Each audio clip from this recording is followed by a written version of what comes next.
I love all my projects. But there are others that just, inspire me to no end. I just keep going and keep going and keep going until finally it's done. And then when it's finally done, I go, what else can I do? See, the challenge is always there, trying to find something that helps prolong, to me anyway, it prolongs the longevity of Maoli culture. Not Hawaiian culture, Maoli culture. But that's the only culture that's alive and well. Everything else is just mimicry. Everything else is redundancy. It's repetitive. It's boring.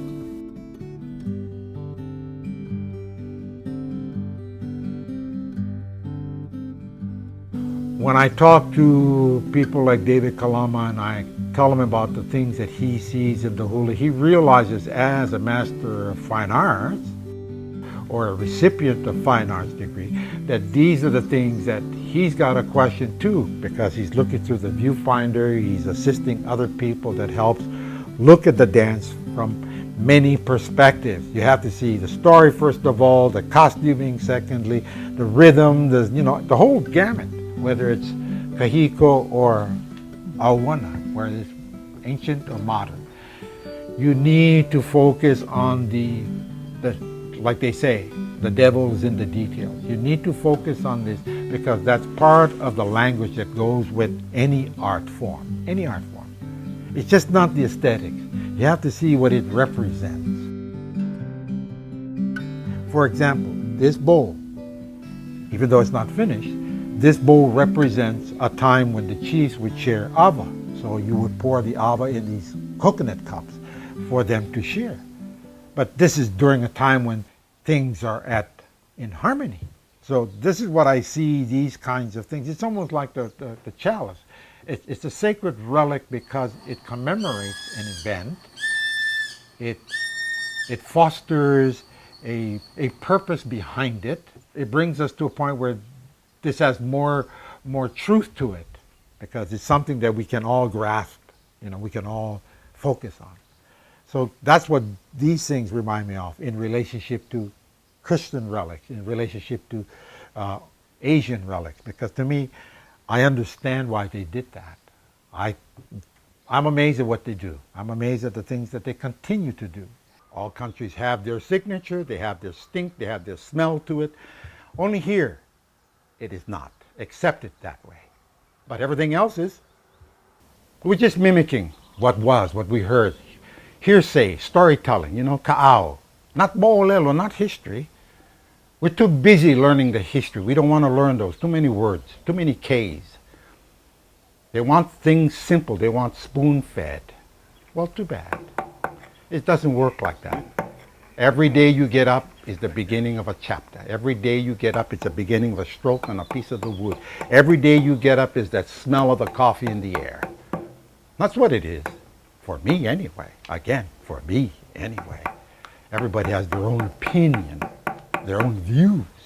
But it's not Maoli, it's Haole. Check it out. Check out your words. Check out your philosophy if you can find it. But you know what? It's something you do. It's not something you say. It's like aloha. You don't say it. You have to do it.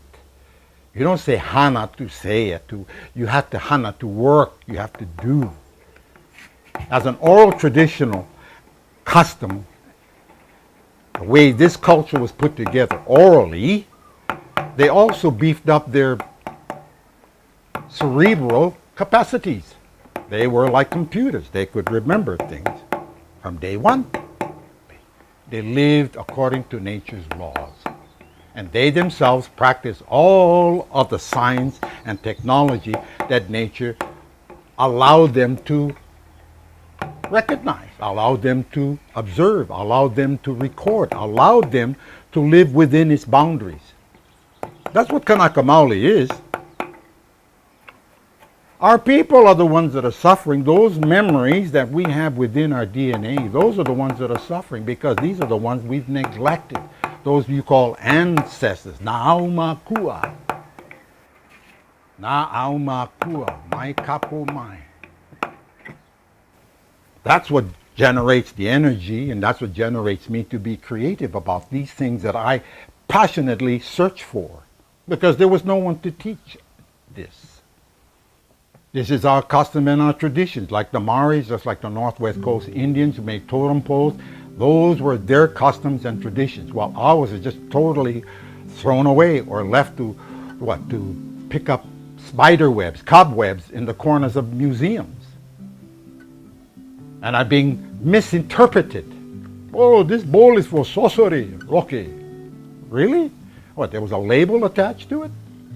See, that's why today's art, we have to label things so the viewer doesn't feel so left out. You know, he doesn't feel that he doesn't know or she doesn't know what they are looking at. And that's unfortunate, because beauty is in the eye of the beholder. That's like a painting is worth 1,000 words. You guys heard those adages, right? They say it. The Iouli people say it.